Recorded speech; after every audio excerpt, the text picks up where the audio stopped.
घंटियों की आवाज से पूरा घर गूंज रहा था। सुशीला अपने घर के मंदिर के पास बैठी माँ काली की भक्ति में पूरी तरह लीन थी। उसके मंदिर में चारों तरफ माँ काली की तस्वीरें और मूर्तियां रखी हुई थी। जय माँ काली, जय माँ काली। हे माँ, इसी तरह से सदैव अपनी कृपा दृष्टि मेरे परिवार पर बनाए रखना। मैं आजीवन इसी तरह से आपकी भक्ति में लीन रहना चाहती हूँ। ये तभी दरवाजे पर ठप की आवाज होती है। नशे की हालत में लड़खड़ाता हुआ सोहन कमरे के अंदर आता है और गुस्से में सुशीला से कहता है, बंद कर ये पूजा पाठ, जब देखो तब इसी में लगी रहती है। चल मेरे लिए खाना ला। आज फिर तुम पीकर आए हो। मेरा नहीं तो कम से कम अपने बच्चों का तो ख्याल रखो, उनके बारे में तो सोचो। आज त्योहार के दिन क्यों ऐसा कर रहे हो?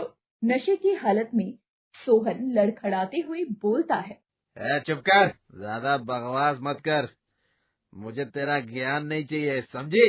हे भगवान, ना जाने कब इस इंसान को अकल आएगी। हे काली माँ, मेरी पूजा पाठ में ऐसी भी क्या कमी रह गई थी जो मुझे ऐसा पति मिला। आज होली के दिन लोग खुशियाँ मना रहे हैं और तुम। तो तू ऐसे नहीं मानेगी? हाँ, रोक, अभी तुझे चुप करवाता हूँ। मैं बुरा पति हूँ ना।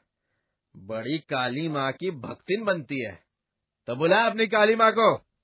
जरा मैं भी तो देखूं आज मेरे हाथों से तुझे कौन बचाता है। आज होली के दिन तेरी अर्थी उठेगी, समझी? इतना कहकर सोहन सुशीला को पीटने लग जाता है।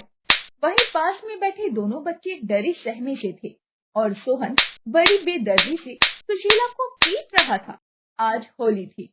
बाहर सभी बच्चे बूढ़े बड़े ही हर्षोल्लास के साथ होली का त्योहार मना रहे थे। इसी बीच नशे की हालत में लड़खड़ाते हुए सोहन अपने घर के बाहर निकलता है और मंदिर के पास जाकर बैठ जाता है। बड़ी आई काली माँ की भक्तिन। इस बार उसे अच्छा सबक सिखाऊंगा। ये क्या है? आज इसी से सुशीला की पिटाई करूंगा। ऐसा कहकर अब सोहन वही मंदिर के पास लगा ध्वज उखाड़ देता है और लड़खड़ाते हुए अपने घर की ओर चल पड़ता है। ये झंडा कैसा है? हे माँ काली, ये तो जगत काली के मंदिर का झंडा है। ये तुम्हारे पास कैसे आया? चल हट, ये तेरी काली माँ का झंडा है। तो चल, आज तुझे इसी से मजा चखाता हूँ। नहीं नहीं, मत मारो मुझे, मुझे छोड़ दो। सोहन ने इतनी ज्यादा पी रखी थी कि वो ठीक से खड़ा भी नहीं हो पा रहा था। फिर वो बदहवास होकर वहीं गिर जाता है। ना जाने कौन से जन्म की सजा मुझे मिल रही है। ऐसा कहकर वो श्रद्धा पूर्वक काली माँ के उस झंडे को उठाती है। हे भगवान, ये क्या कर दिया इन्होंने?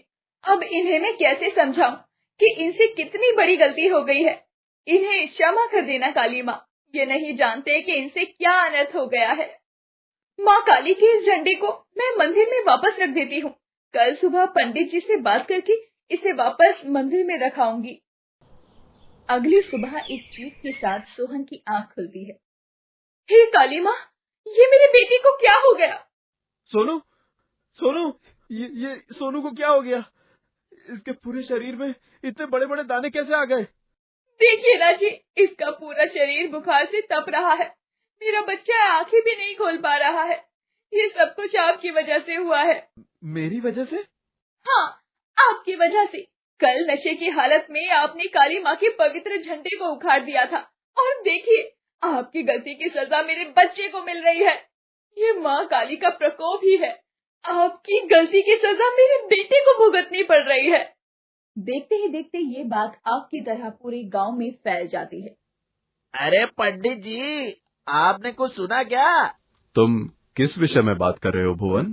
पंडित जी, वही शराबी सोहन की बात कर रहा हूँ। सुना है हमेशा की तरह कल होली के दिन भी शराब पीकर उसने अपनी पत्नी को बहुत पीटा। और तो और जगत काली के मंदिर का झंडा उखाड़ लाया। माँ काली का प्रकोप देखिए। सुबह होते ही उसके बेटे सोनू की तबीयत बहुत खराब हो गई। सुना है पूरे शरीर में दाने निकल आए हैं और भयंकर बुखार भी है। उस शराबी के साथ एक ना एक दिन तो ऐसा होना ही था। अरे नहीं भुवन, पिता के भूल की सजा किसी अबोध बालक को नहीं मिलनी चाहिए। हमें बिना एक पल की भी देर किए उसके घर चलना चाहिए। इसके बाद दोनों सोहन के घर जाते हैं। हे माँ, मेरे पति की गलती की सजा मेरे बच्चे को मत दे, उसे ठीक कर दे माँ। काली माँ सदैव अपने भक्तों की रक्षा करती हैं। पंडित जी, मुझसे बहुत बड़ी भूल हो गई। देखिए ना, मेरे बेटे को ये क्या हो गया। अब आप ही बताइए हम क्या करें। दोनों पति पत्नी पंडित जी के पैरों में गिर जाते हैं और रोने लग जाते हैं। सोहन को अपने किए पर बहुत पछतावा हो रहा था। तुमसे जो भूल हुई है उसका पश्चाताप करो बालक। काली माँ के इस प्रकोप से स्वयं काली माँ ही तुम्हें बचा सकती हैं, इसलिए तुम्हें उनकी शरण में जाना चाहिए। मैं अपने किए पर बहुत शर्मिंदा हूँ पंडित जी। अब आप जैसा कहेंगे मैं वैसा ही करूँगा। कल चतुर्दशी के दिन निर्जल व्रत रखकर तुम्हें दंडवत प्रणाम करते हुए काली माँ के मंदिर जाना होगा और अपने किए का पश्चाताप करना होगा और इस पवित्र झंडे को पूजा पाठ कर पुनः स्थापित करना होगा। अगली सुबह पंडित जी के कहे अनुसार सोहन दंडवत करते हुए काली माँ के मंदिर जाता है और पूजा पाठ कर पुनः काली माँ के झंडे को स्थापित कर देता है, जिसके बाद सोनू का बुखार अब धीरे धीरे कम होने लग जाता है और उसके शरीर के दाने भी फीके पड़ने लग जाते हैं। हे काली माँ, मैं कसम खाता हूँ कि आज के बाद फिर कभी शराब को हाथ नहीं लगाऊंगा और ना ही कभी अपनी पत्नी पर हाथ उठाऊंगा।